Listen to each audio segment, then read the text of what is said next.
Hello, and welcome to the Manifestor Only podcast. Today, I have 2-4 emotional manifester Katie. Welcome, Katie. So excited to have you here today. Yeah, thanks for having me, Jessica. How about you kick us off by introducing yourself in the way that feels the most natural to you? Yeah, so I'm Katie. I'm Canadian. I'm a human design teacher. I'm actually currently in Canada. I'm a bit of a nomad, so I travel around a lot and mostly have been living in Bali recently. I'm, yeah, a 2-4 manifestor, like you said, emotional, and I'm very mercurial. I have 5 Gemini placements. I'm a Virgo rising. I have a lot of like that kind of energy in my design as well. So that's me right now. I love it. I know that your story is posted a lot of different podcasts and a lot of different places on your Instagram account. So I don't want to go too deep into like your how did you find human design story because I feel like people can find that elsewhere. But a couple of the things that I want to talk to you about is like, this pain of really burning everything down to create something new. And before we go really deep into that, I would love to just hear like what has your experience been finding out you were a manifester and then really understanding anger and the anger part of it. So let's start there. Yeah, it's been such a wild ride. And it's kind of exciting for me right now because I'm a couple of weeks away from my 7-year anniversary of finding human design or it finding me as it tends to. And my life before and after are just so different. And so, when I found out that I was a manifester, which was at this like beautiful retreat that I was working at the Ritz Hotel in Paris. It's very fancy. Um, but it felt like something was so resonant about this whole manifester idea, but it also felt really confusing because it was this idea of like having all this power and being able to initiate, being able to create things. And it's like something like in my body, I feel like woke up. It's like, like there was like a manifestor sleeper cell inside of me. And it was like she said the right words and like it woke something up in me. And I was nowhere near being a manifester. Like at that point, so 7 years ago, when I found human design, I was working as a virtual assistant for someone, getting paid like $20 an hour. I had just left the hotel world, which I had worked in before. I was a massive people pleaser. I was married and very unhappy in my marriage. Um, I was not physically very well. It was just like everything was just such a struggle and everything was frustrating and everything felt kind of hopeless. And I was really obsessed though with personal development and trying to figure things out because again, I was just so unhappy and I felt so disconnected from myself and so disconnected from my power. And I think the anger piece is so funny because prior to human design, even now, I'm really not someone that gets angry super often unless I'm like working and you interrupt me. As a manifester, when you're like in that and someone interrupts you for no, like if it's for a reason, fine. But when it's for no reason, like there's a little anger there. But anyways, um, if you would have asked me at this point in my life 7 years ago, I would not have been able to even recognize the emotion of anger. Really, it was just something I was so unfamiliar with. And it was something like I remember when I was like 5 years old trying to make my bed and like smooth out all of the wrinkles on my duvet cover, and I couldn't get it perfect, and I had such a meltdown. I remember having this like never again moment, like you're never feeling anger like this again, right? Which is so not productive for a manifester because it's something that's natural for us. But the month that I found human design, so September in 2017, was also the same month that I left my marriage. And I heard or had started reading this book. What was it called? The Great Pain Deception, I believe. And there was this line in the book that really changed how I thought about anger because it has nothing to do with human design, by the way, but it is based on this man's work about how we have a lot of like pain and whether it's like back issues or allergies or stomach problems, whatever it is, that it's like it's acceptable for us to have those problems in our society, but it's not acceptable for us to be like raging all the time, right? And which is very true, especially as women. And so there was this one line in the book that was talking about women, especially that are like high achievers or type A women, that there's this like undercurrent of rage that they're not living up to their expectations, that the world isn't living up to their expectations. And I was like, an undercurrent of rage I can relate to. It's like there was just something about that where, because it's like I don't really relate to the idea of being like a very expressive, angry person, despite, being a 1222 emotional manifester. Anger is just not something that I even still today, like I feel it sometimes and I express it, but it's not something like I'm a very chill kind of go with the flow sort of person for the most part. So not a lot of stuff really makes me angry. Um, and yet there was this undercurrent of rage of like the world that obviously infuriates me. So that was a really interesting kind of connection to make for me in terms of understanding the manifestor anger and yeah, and just like how one, how it needs to be expressed, but two, how it creates such issues in our body if we're not allowing it to come through. But that was my introduction. I think this is my favorite part of having these conversations is just really hearing the complete opposite of my experience. Like I was so fucking angry. My whole entire, well, I mean, my whole entire, that sounds so, I'm hyperbolic, but just really anger was my thing. And it's so funny because I was looking through a lot of pictures when I moved out of my house. We had to figure out what to get rid of and stuff. And so found all these albums and was looking through this picture album and I found one of me in my room when I was 16. And there's this handwritten poster, which I've obviously written on the back where it says anger management and 6 steps for anger management. And I just started laughing and was just like, holy crap, anger's been such a part of my life, my whole life. But just this anger that I didn't know what to do with. So it was just anger for anger. And it usually, unfortunately, would explode onto other people and really cause that not good kind of impact and leave a trail of horrific car wrecks. But yeah, so I find that fascinating that you're just like, yeah, no, that I wasn't really angry. And I'm just like, how? How is Yeah. that? Well, see, part of me still wonders, I'm like, am I just still really repressed in that sense? I don't know. Like, and I don't know. I don't think I am. Like, I do exercises to release anger and stuff when I feel it and I express it. But I was talking to a friend recently. I don't know what brought this up, but I was saying that I've never yelled at someone in my life. And she was like, what do you mean you've never yelled at someone? Like, not once when you were married? Like, and I was like, I don't know. Maybe I yelled at my brother when I was like 5, but like certainly not as an adult. And like I've never said something intentionally hurtful to someone. And like again, not to be like, oh, I'm some like amazing person. I'm probably just repressed still in these areas. I could probably use a little bit more expression in some areas. But yeah, I think it's so fascinating because it's something that, like I said, like I feel sometimes for the most part, it's just, yeah. But I when I meet manifestors that relate to the anger piece, part of me is like, yes, that's good. Like that's something that you want to know, especially for women, because we're often told that we're not allowed to be that way. Yeah, I think being a female manifester is just like it's its own class in itself. It's just like repelling aura, powerful, all this fun stuff, and then a society that's just like, excuse me, wait, what? No. I know. I know. I think Ra talks about that in the Manifestor Manifesto. It's been a long time since I've read it, but I'm pretty sure he talks about being like a woman manifestor is like awful.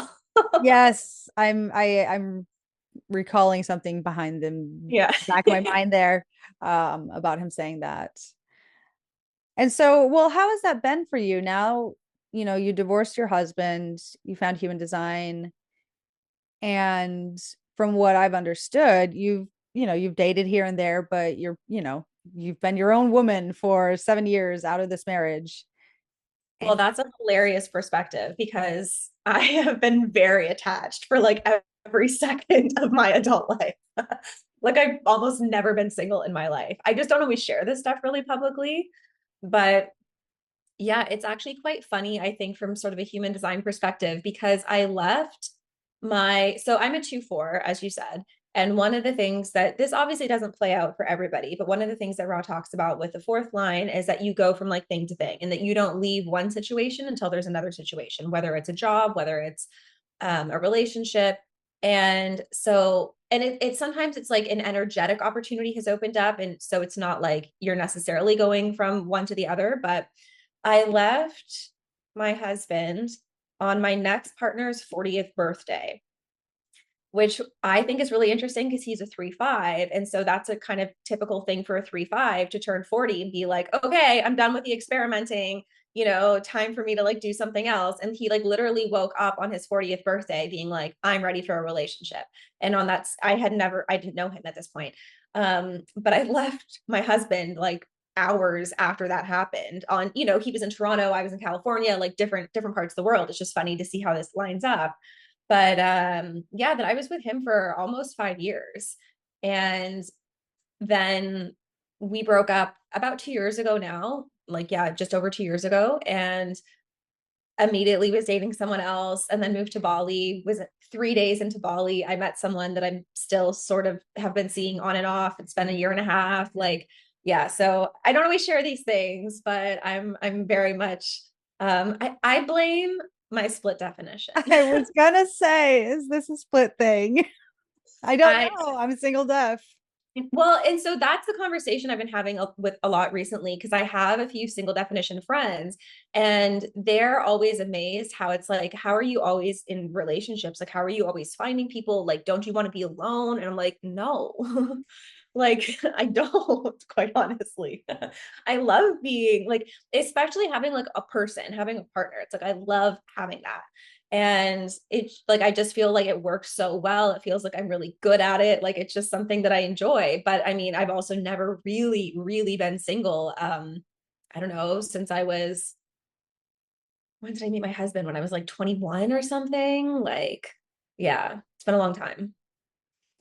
Well, I'm just looking at your chart while you're speaking here, and I'm like, well, you're tribal. You got that 44, I know. 46, and you're a Yeah. fourth line, right? It's that friendship and companionship and that Yeah. person. And then of course the 1222, that's just the hopeless romantic, of course. Well, and like, of course, every guy I dated bridges my split. They either have the 21 or the 40 always. Otherwise, it's like, if you don't have that, I'm just not interested in you, apparently.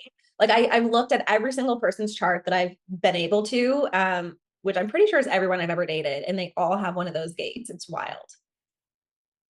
That is actually kind of wild. I wish I had my ex's charts, but I don't. Well, let's segue into, I love that you were just like, dude, that's not the reality. Because but that's the second line of being a little bit private, right? And just like, I'm not going to share everything. Well, and I will say that, like, all of that being said, I am very much my own person, and it's like, for a long time, especially when I was married and like in high school and stuff, when I had a partner or a boyfriend, it's like I completely lost myself and became whatever I needed to be to make that person happy, which obviously never works, right?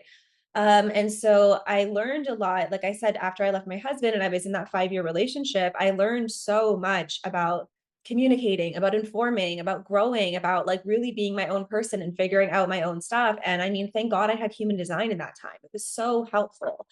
And especially with the emotional authority piece was hilarious looking back in my life because I like every decision I ever made was spontaneous basically and had left me in a disaster of a situation of kind of burning my life down and getting divorced and all of that stuff.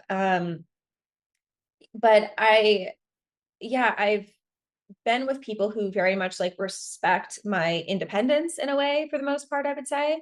And like there's still, still room for learning and growth and all that. But but yeah, I don't tend to share a lot about relationship stuff. I'm like, if I'm married, I'll share it, but otherwise, I don't know. I just try to keep it private.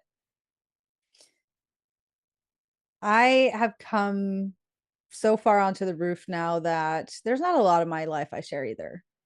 Yeah. It's interactions with people or interactions with my godsons, perhaps because they're both emotional manifestors. And so I'll share a little bit about their design. But it's like, no, I'm fine. You don't need to know what's going on, really.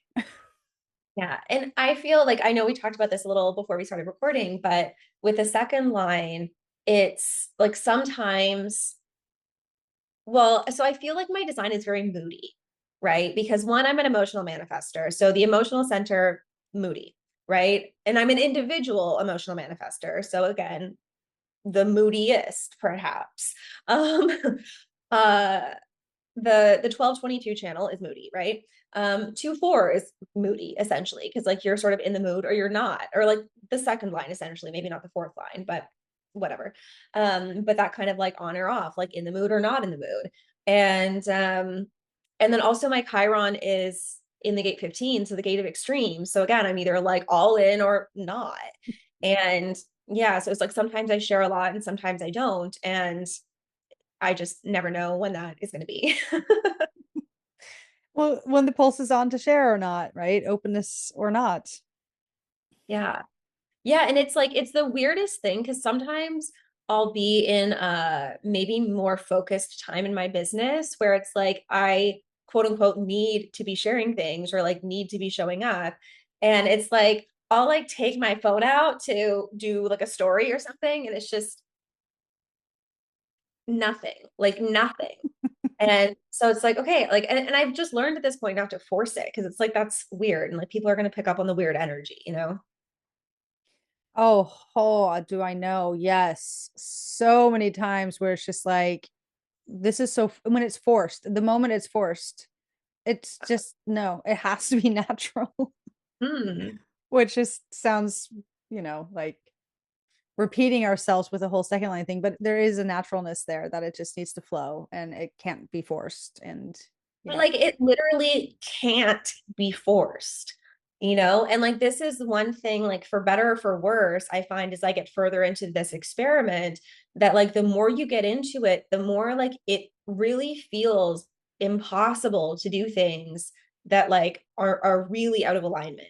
Like by no means am I perfectly in alignment all the time, you know, but things that are like really not in alignment. And it's frustrating because like sometimes it's the littlest things, but it's just like I cannot, like I can't. I'm trying to force myself and I can't, you know? So it's like, okay, let's just lessons learned. We don't need to force things. And on that note there of lessons learned and forcing, I'm just again noticing you're in a pressure sandwich with the undefined root and the completely open head. Hmm.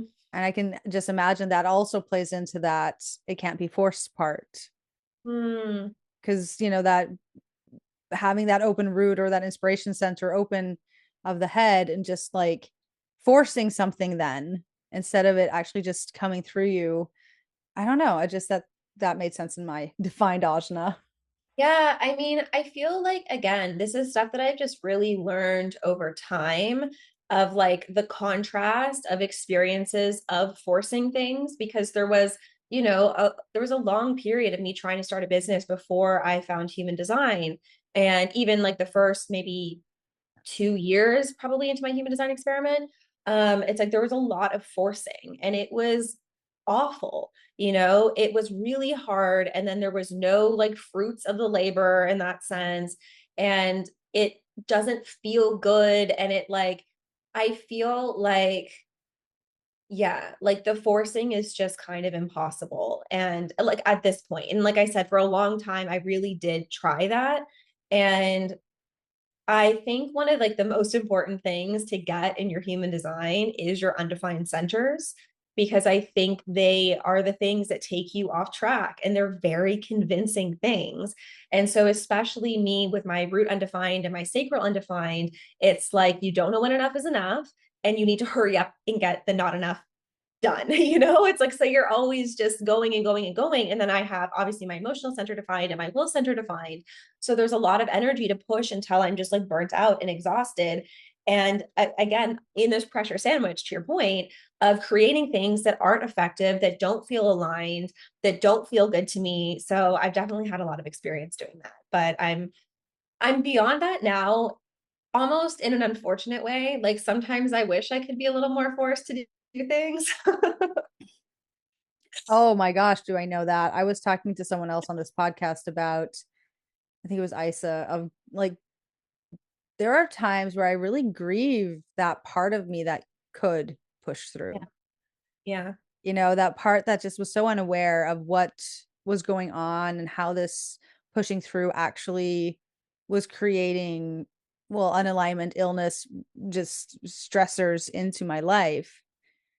But gosh, are there days where I will miss being able to, work 16-hour days for 6 days a week? We both have a background from hospitality. I was just running the restaurants while you were running around in the hotels. And so there's a process of grieving that. And I mean, now you're a 7 cycle year in. So you're a 7 deconditioned year cycle, Katie. Oh my gosh. I Part of me is I'm like, am I like, is that really when it started when I found it out? I don't know. I can't decide, but I can't figure out when the 7 year would start otherwise. So I'm just gonna go with it. Well, yeah, I had that also. Dave and I, and Neutrino Radio, Dave and I spoke about that, where it's just like, when does that actually start? When does that, Um, who knows? Who knows?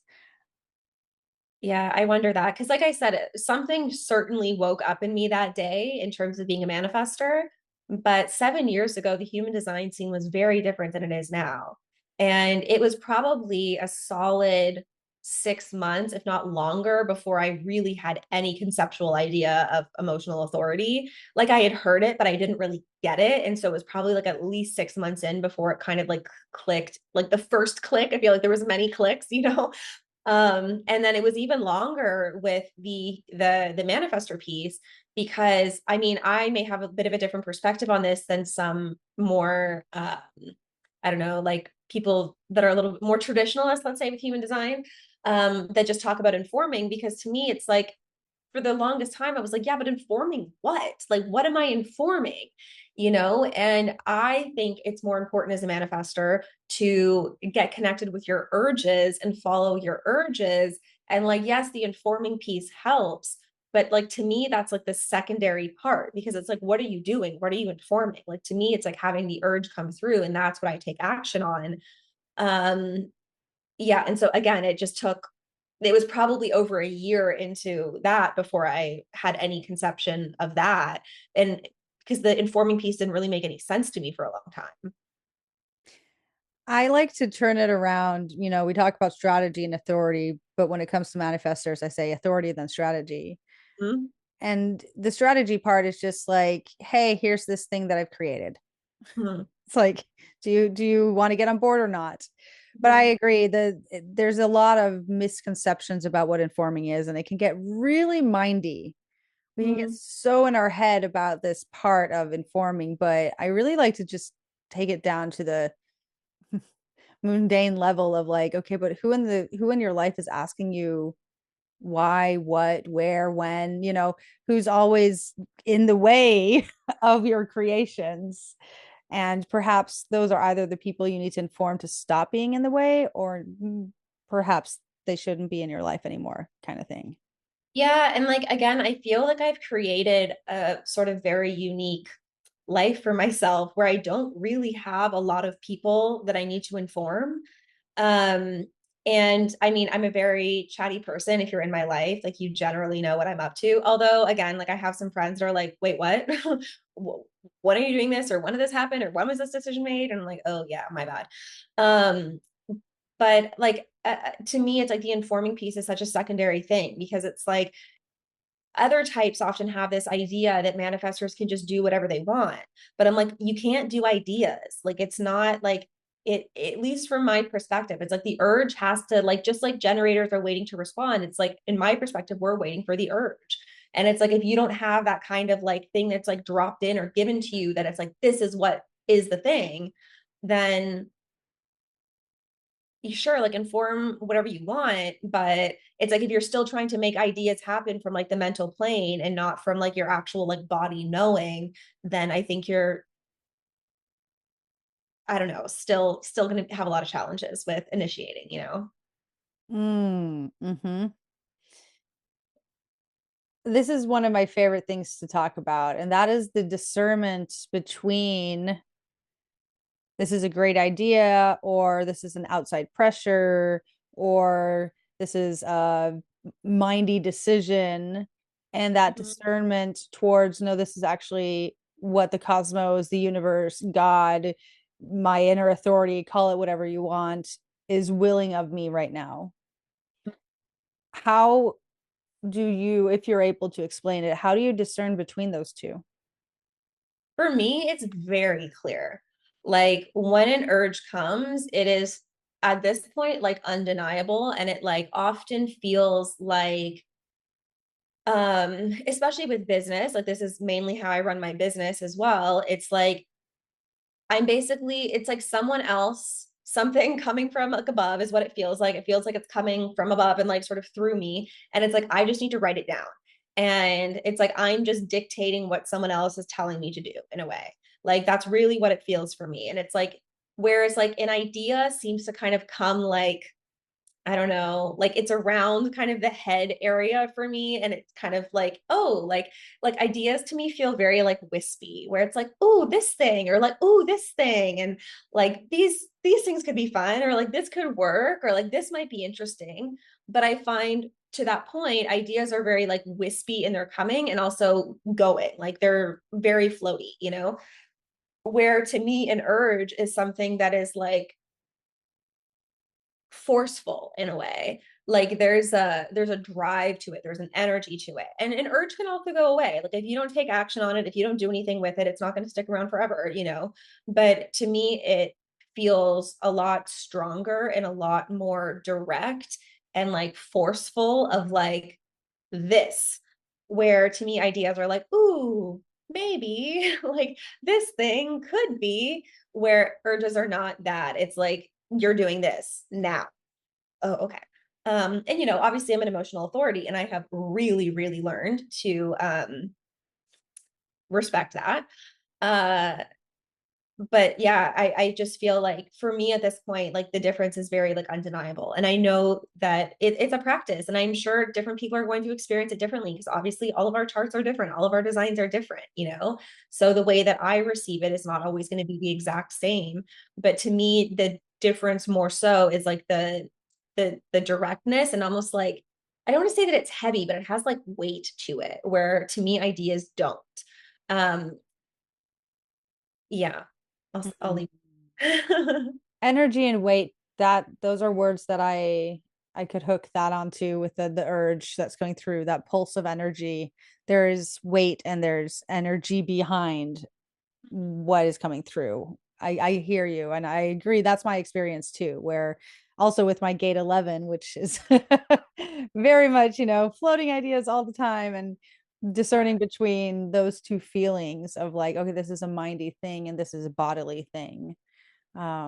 It's, yeah, it's just interesting to hear people's experiences, and like you said, not everybody is going to feel that same way, and especially like a splenic manifestor, it might be completely different the way they experience getting their surges of energy. I'm thinking just, the past 7 years, you share a little bit about this on your Instagram, how radically different your life looks today, and how you've, you know kind of have this dream come true kind of life. It seems like this is things that you've been fantasizing about, living in Bali or traveling around Europe or being this nomadic person that you are. And I know this is like a big question, but take whatever comes to you from it. But like, what was your process of getting here? Oh, what an interesting question. Um, in a way, like just following the next step, you know, and following the urges, which is like maybe a cheesy answer to give, but it's the truth, you know. It's like I mean it, like when I teach human design, that I live my human design as well as much as I can, and I make mistakes now and then. But it's yeah, like I think when I was first learning human design. So I have done, I think, three life coaching certifications, because this was like before I found, well, I guess one of them was after I found human design, but not long after. And I was really interested, you know, in personal development and that. So that was kind of like pre-human design. I was interested in this thing. I wanted to have an online business, and I thought coaching was kind of the answer to that. And then as I got more and more into human design, it was like, I can't imagine doing some sort of coaching without doing human design, because it's like, how do you know who people are? Right. And so followed my urges to start doing human design readings. And then, you know, 2 years, 3 years, I guess, into it, I followed the urge to create HD school. I'm very lucky that it was successful and that I was able to, leave my work and just grow that. And it grew a lot over the next few years. And then, once I was full time with that, it was the pandemic. So there was a lot of just staying at home and working on my business, right? But then when things started to open up again, it was like I'd always wanted to go live in Mexico. So I did that for the winter. And then I again followed urges to hire certain people, to go to certain events. And then, yeah, when my partner and I broke up 2 years ago, like he knew during that conversation, he was like, "You're going to move to Bali, aren't you?" And I was like, "Yes." And again, it was just like the urge was so clear that like that's what's next. And it was something that I wanted to do for a while. And the urge had kind of been like, I don't know, like simmering a little in the background, I would say. And so yeah, then about a year and a half ago now, I moved to Bali. And it's wild sometimes when I think about it, because it's like I think of before I ever got married, all I wanted to do was travel. And it's kind of funny that I even got married, because when I was in university, I was like, marriage is an archaic institution, like blah, blah, blah, whatever. I was very like against it and thinking it was really silly. And like, I just wanted to travel and like live a really different life. And then I met my now ex-husband, and I thought we were aligned on the life that we wanted. And we were at the beginning, and then things changed. And at that point, it was too late. We were already married. Um, and so that being said, like I'd always wanted to travel. For anyone who's into astrology, my like all of my five Gemini placement, well, four out of the five Gemini placements are in the ninth house. So it's like the house of, international travel. And so I love living in new places. I love traveling. And it's like really crazy sometimes for me to look back on the last 2 years. And like, for example, I'm going to Egypt in September, which is why I'm back in Canada, because I had to come back here to get a visa. But when I was filling out the form for Egypt, they give you 3 spots to say where you've been in the last 3 years. And so I had to make an Excel spreadsheet because I needed 62 rows of where to say where I've been, because you have to put every entry and exit. So I haven't been to 62 countries in the last few years, but it's like I've traveled a lot, and it's something that I've always wanted to do. And in a way, it's like amazing and so exciting, and I love it. And yeah, it's also just like kind of a strange thing, because as humans, we're always like, okay, what's next? Like, okay, I have this thing now. I want this next thing. And I do love traveling, but as you can tell by my profile, I'm also a hermit. And so it's like there's this kind of lessons again I'm learning, that it's like I need to have more of a home base. And I've been wanting that in Bali, and I just haven't found it yet. And it'll all sort itself out eventually, I'm sure. Um, but yeah, it's like every step of it was just like following the urge and following what comes up. And that's something that I really encourage people to do, regardless of what their design is like you might not understand how this step is going to get you to where you want to go.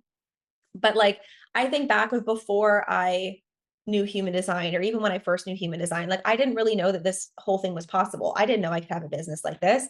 I didn't know I could teach this. I didn't know I could create this. But it's like as you follow the urges, it's like the next step opens up for you. And so it's like things just kind of happen. And all of that being said, I also did still do, to a degree, a lot of like mindset work, and a lot of work on like the vibrational aspect of things, because not that the law of attraction is the only thing, but it is to me a really big thing. And it's like when your vibration is out of whack, it's like you attract a lot of not great things, and urges are a part of that. It's like if you're not receiving the urges that you want to receive, then like there's something that's not aligned, and your urges are going to try to get you back on track. But it's like part of that work I think we need to do ourselves, and like maintaining our kind of frequency health in a way. Hmm. I can only assume that there has been depths of despair, uncertainty nights during this journey. Oh yeah. Are you I'm like, able? I'm 12, 22. Those are, Yeah, I was gonna say that's the breakfast. Do you have certain tools or modalities or methods to deal with when that uncertainty, when that not self fear as well, just not only just the mechanics of having the 1222, but these pressures of, well, I want to say I'm not good enough. And perhaps you experience that as a defined ego. I'm assuming we tend to think that the defined egos, oh, they're just so full of themselves. But no, I'm I wish. right. Are you able to like tell us a little bit about like how is it when you meet that wall of resistance within yourself, that uncertainty, that limiting belief, that whatever it is, how is it that you work through that? How do you incorporate, or what is it you incorporate to get through that process? Is this making sense? Yeah, Okay, totally. good. I mean, I think there's so many things. One, I would say, especially as women, to be aware of your cycle. Because for me, at least, like generally the kind of, not every month, but most months, I would say, like a few days, like leading up to before I get my period, it's like the world is ending. Like everything is awful. I'm awful. My business is going to fail. All of my students hate me. Everybody hates me. And so it's like noticing the pattern in that, and like again, whether it's with your cycle or with something else, because anyone with an emotional wave, it's like things go up and down, so it's like these are cyclical patterns that we deal with. But it's like if I can like look on my app and be like, yeah, okay, it still feels awful, but it's like you can buy into it a little bit less. So whenever thing like one of my sort of beliefs is that when things like our emotions are part of our guidance system. And I mean this kind of, maybe feelings is a better way to put it, because I don't mean emotions in like the human design emotional solar plexus sense, but like how we feel. And it's like when we're feeling awful, that's just a sign that we're really out of alignment. Like there's something that's really out of alignment in that moment, and generally that our thoughts are really out of alignment. So it's like when we're thinking these things that are making us feel awful, it's because they're not in alignment and they aren't the truth, right? And their fear and it's worry and it's all of this stuff, which is very human, right? Like it's part of the human experience. um but when I'm in those like really awful points, and which, like I said, definitely happens, my biggest thing is to feel it as much as I possibly can. And this is something that I've really only started doing probably in the last maybe 3 years, I would say. But so, like, when things feel awful, like, go into it and feel it in like the worst way, like take it, like make it worse almost, which maybe is like a strange thing to say. But I think because we tend to think that if something feels like that, we don't want things to feel bad. So we resist it and we try not to feel the thing, where it's like the thing is there, you're feeling the thing.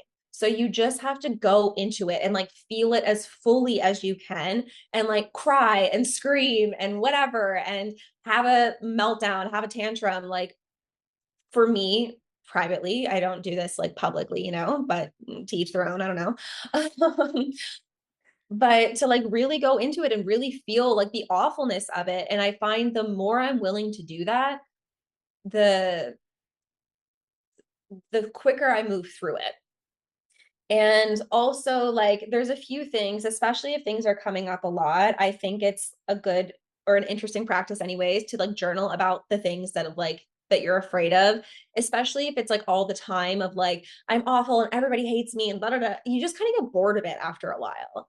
You're like, really? Like, we're on day like 15. Are we still talking about this? Like, come on, get over it, right? Um, I think is one of the things that can work sometimes. And something that I've done before. But I think for me, it's mostly just like feeling into it and just letting it be, because what I really learned, especially with the 1222 channel, is that from my perspective, the individual wave just has ups and downs. And some days you wake up and you're like slammed to the bottom of the ocean. And so I've learned to just feel it and not look for reasons why. The other waves have reasons. The individual wave just goes up and down.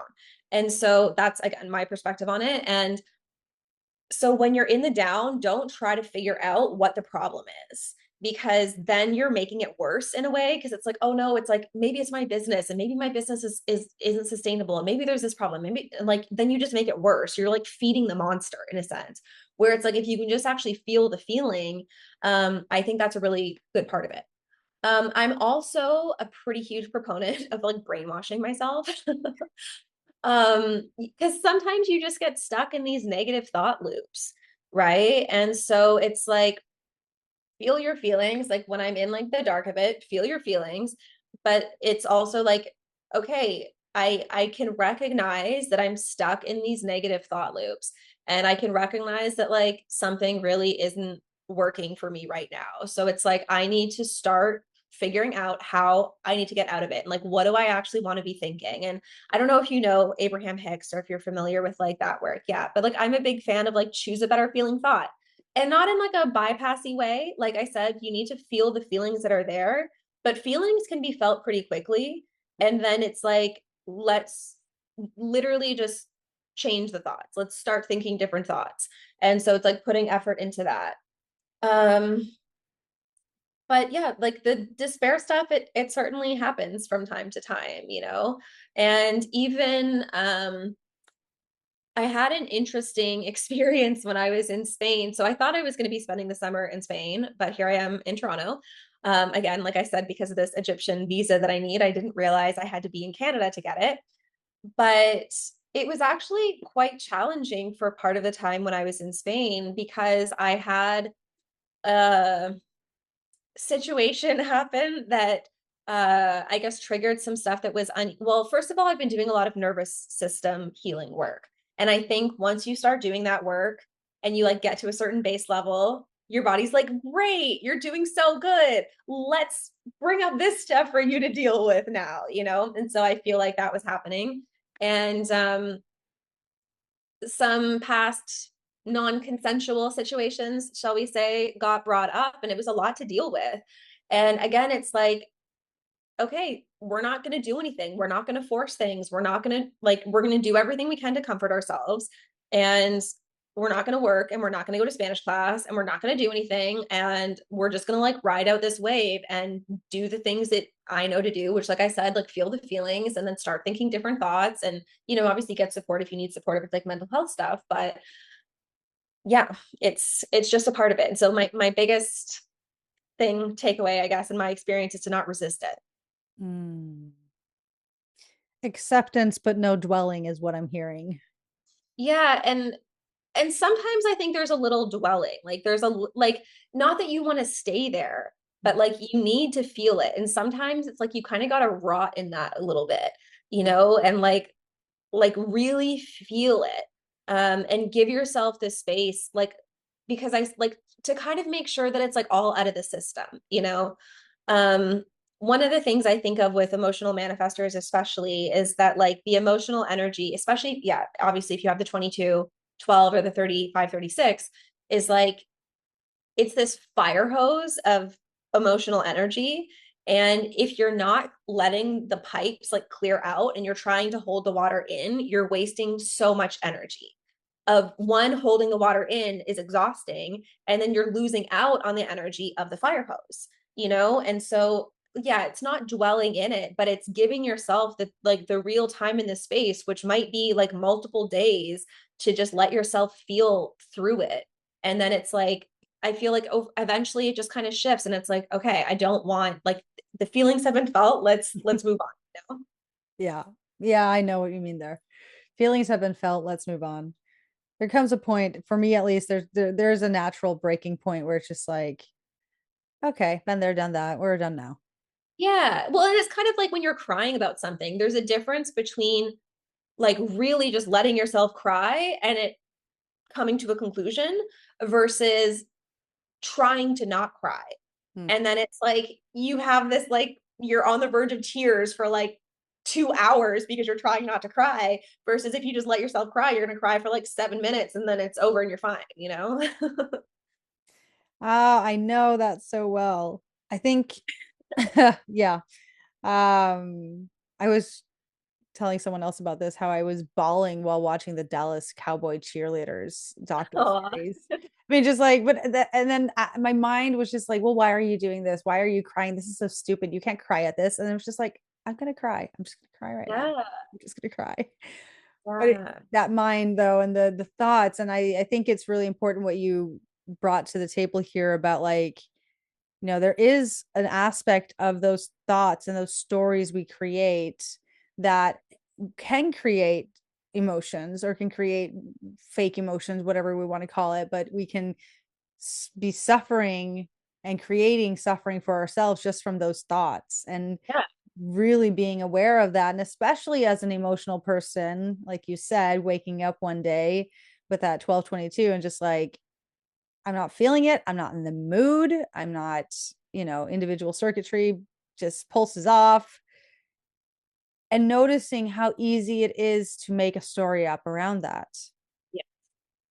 because mighty, and like you said, we all still do this, but it's just like that awareness part of like, okay, I tend to create stories around my feelings and my emotions and my mood. And maybe I can take a step back and look at, oh, okay, what is the story I'm creating to this? Because I think it's in those stories where that dwelling part of prolonging it, Yeah.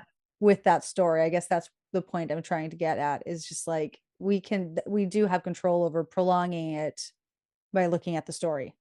Mm-hmm. And by making up stories, like we're great. We're so creative. And it's something that especially manifestors need to be so mindful of because we are, in my opinion, have like a lot more focused sort of creative power in that sense. Like our words are here to inform the universe. And so it's like, what are you informing the universe of? Are you creating what you don't want? Are you literally saying out loud to people, like, I'm never going to have this. I'm never going to make this work. This is always so hard for me. Everything is awful. Why? Like, bad things always happen to me.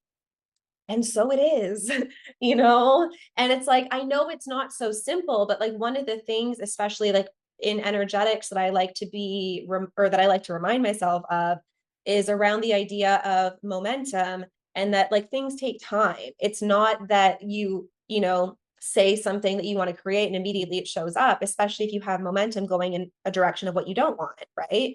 But it's like, I think manifestors need to be extra mindful of, and listen, this is something that I need to remind myself of too from time to time, but it's like, what are you saying? Because you're literally creating things. And it's like, if you're saying just as many things, if you spend like 2 minutes in the morning talking about what you want, but you complain about everything all day long, cool, guess what you're going to get, right? Like, it's not going to be the stuff that you want, or it's not going to happen quickly, because it's like, it's an energetic game. Have you used that principle? Well, I'm assuming you have used that principle, but I'm going to ask, have you used that principle while building your business? Because that's also a really fascinating part of you being a 2/4 and creating this business. And yeah, we talked about the fourth line being that networker opportunist, but that second line hermit. And I'm just thinking like all of these concepts that we've been talking about, this pain of uncertainty where life is taking us, and really being able to get in contact with our emotions and understanding that we ebb and flow as manifestors, like building or creating this business that you've created, I'm assuming has been on these concepts and methods. Yeah. Yeah, and it's funny. I think I was talking to my friend Maria. I'm not sure if you know her, but she was visiting me in Bali probably a year and a half, a year-ish ago now. Maria And Henning, yeah, Maria Henning, she yeah. gave me my first reading. Oh, did she? Oh, I love that. I think it's so funny. We met online through a friend that like introduced us. And when we first met, I was like, who is this girl? Like, get away from me.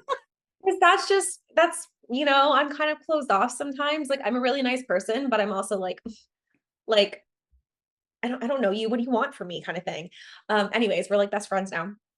But we were talking about this. We were talking about being intuitive and all these things. And I was like, yeah, like I don't think I'm that intuitive. And she was like, may I remind you that you literally run your business based on what the universe tells you to do? And I was like, oh, yeah, okay, fair. You know, it's like you're going to do this masterclass, you're going to create this thing, you're going to make this Instagram post, you're going to, whatever. Like, and so in terms of building my business, that's where all this stuff has really come from. And don't get me wrong, there's certainly been moments where I understand business strategy to a degree. I'm not very good at implementing it personally. Because again, it just doesn't always feel in alignment. But yeah, in terms of like the 2-4 aspect, I feel so disconnected from my fourth line. I really do. And it's something that I wish I was better at, but I'm truly such a hermit. Um, and so I really rely kind of on the universe to tell me what to do, to tell me what Instagram post to make, to tell me what to talk about. And so you'll notice, and it's like for better or for worse. And this is something that I probably could be a little bit kinder to myself about, because I would like to be more consistent. I would like to show up better. People are like, can you bring your YouTube channel back? And can you bring your Instagram back? And I'm like, listen, I would love to, but it's just not there right now. It's like I don't have the energy for it. I've also been going through a really big rest cycle for the past year and a half, which is, as you know, frustrating, but it's part of the process. And so I'm doing my best to surrender to it. Um, but yeah, in terms of building my business as a second line, it's like if it's not easy, I basically don't do it. And not to say that nothing is challenging, but if it's not that like natural thing, I'm not going to force myself. And this is, perhaps it would benefit me to learn copywriting, but I'm never going to do that. Perhaps it would benefit me to learn certain types of strategy, but I'm just never going to do that, because it's like if it's not natural to me and if it's not kind of coming through me, I'm just not going to do it.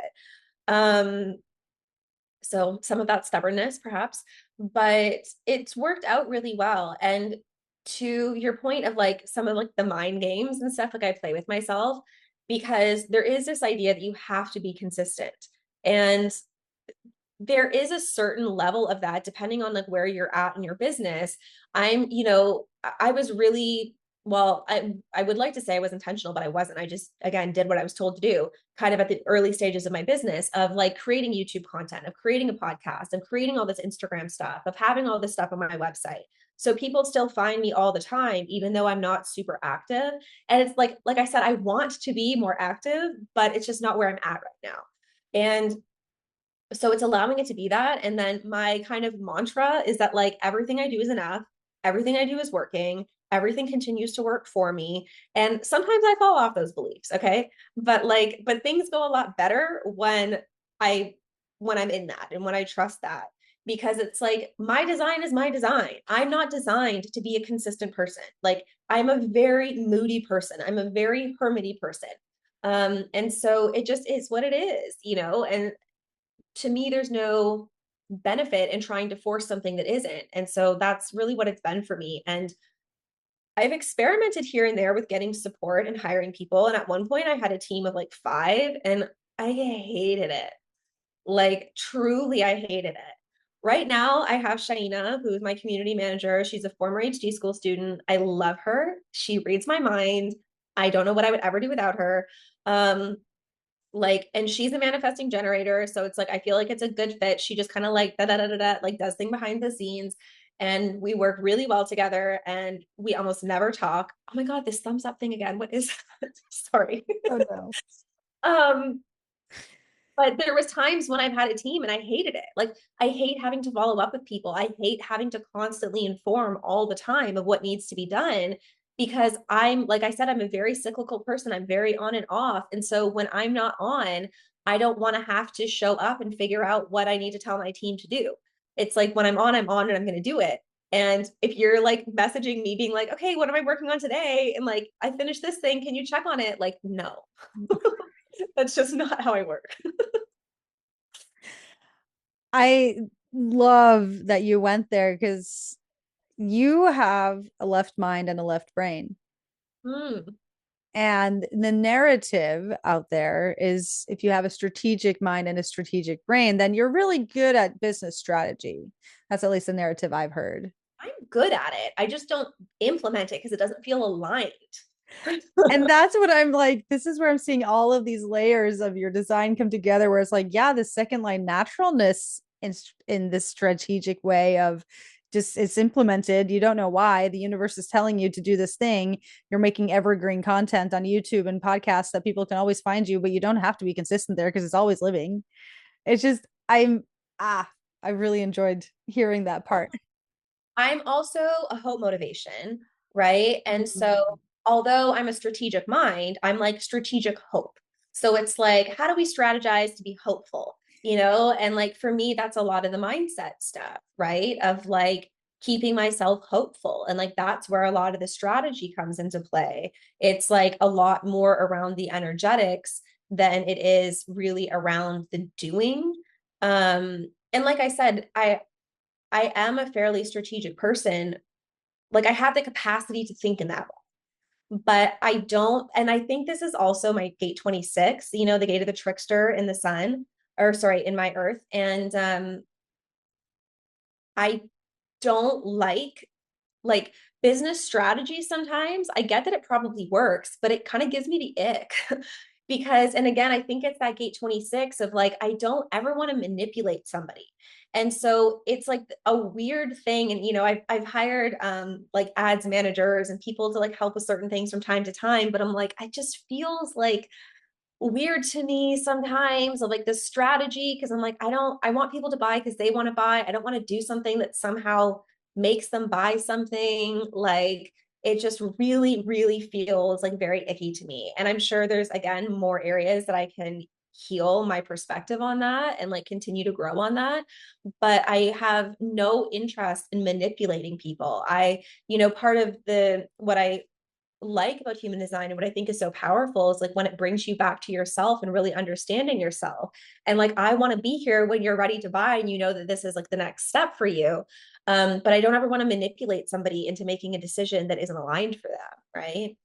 And I think sometimes strategy is a little bit like that. Or at least it can be, not all strategy. Because like to your point of like the urges that I've had have sort of been very strategic, but without me being involved. Yeah, selling with integrity. I hear you on that. I have the 26.2 and the 26.5 in an undefined ego.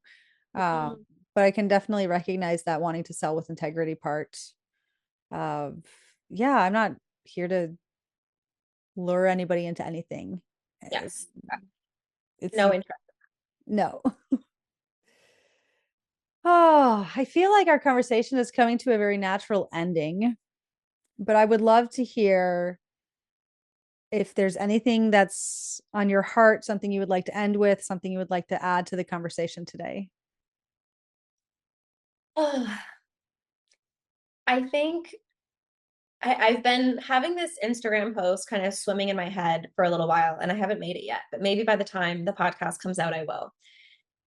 I've had a few conversations recently with manifestors, like feeling frustrated because they're not where they want to be, things aren't happening in the way that they want them to happen.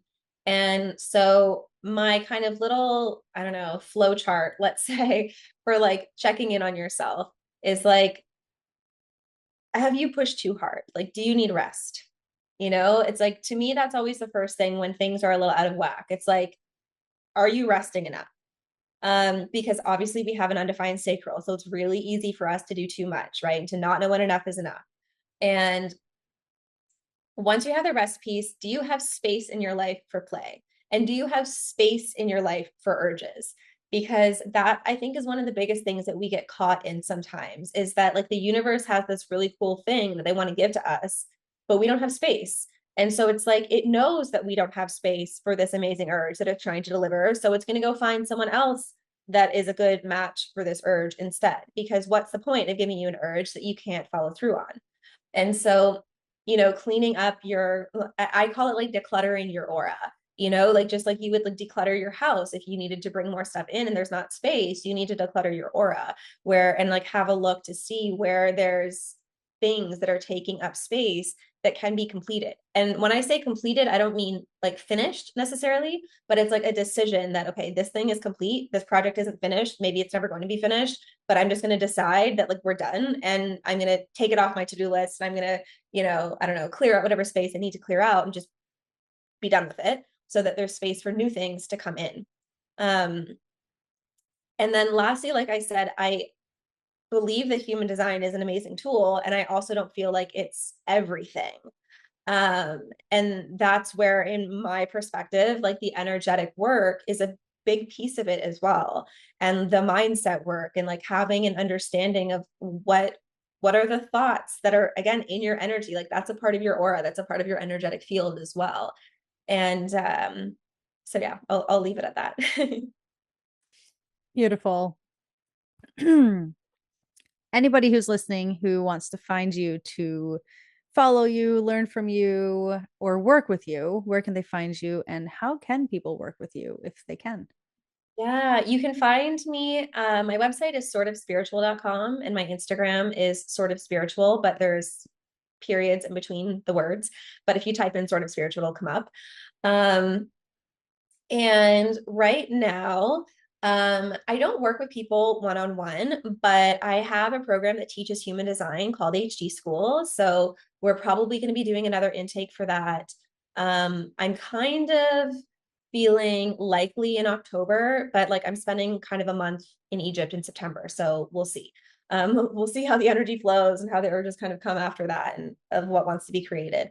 And I think I'm going to be like the urge is kind of there. I'm just working out the details of it, of the new program that I've created that's all about the arrows. So going into your determination, your cognition, and like I'm so obsessed with cognition right now. With your environment, your perspective, motivation. Did I say motivation already? I can't remember. So my new program for that, which is also part of HD School, if you're in HD School, is also going to be released soon. So depending when this comes out, it might already be available for you to join if you want to dive into that and learn more about the tone and color and like the substructure of human design, which I think is a really cool place to dive into as well, especially when you're looking to get into alignment. Because I know it's kind of annoying to just like follow your strategy and authority. Like, yeah, okay, what else? And I think the tone and color can be a really fun place to play for that as well. Agreed. I am I'm very fascinated about the variables and I am very excited as an HD student or HD school student for when that add-on is available. It's mostly available now. Is So it? Oh, for HD how school did students, how did but I not find that out? I must have missed an email. probably because I didn't inform. Uh, Or I didn't open the email. yeah, that was probably my bad. I can't remember if because I want to finish the cognition classes. So I've kind of been secretly adding them.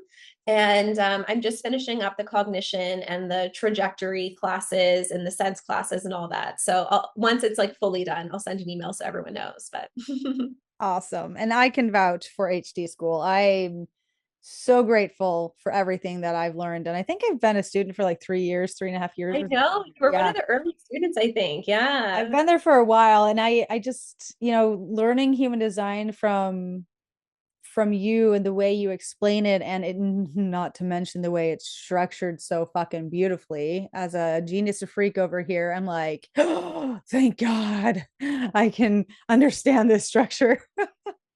But yeah, I just wanted to throw out that pitch there that I am very pleased and yeah. Oh, I'm so happy to hear that. Thank you.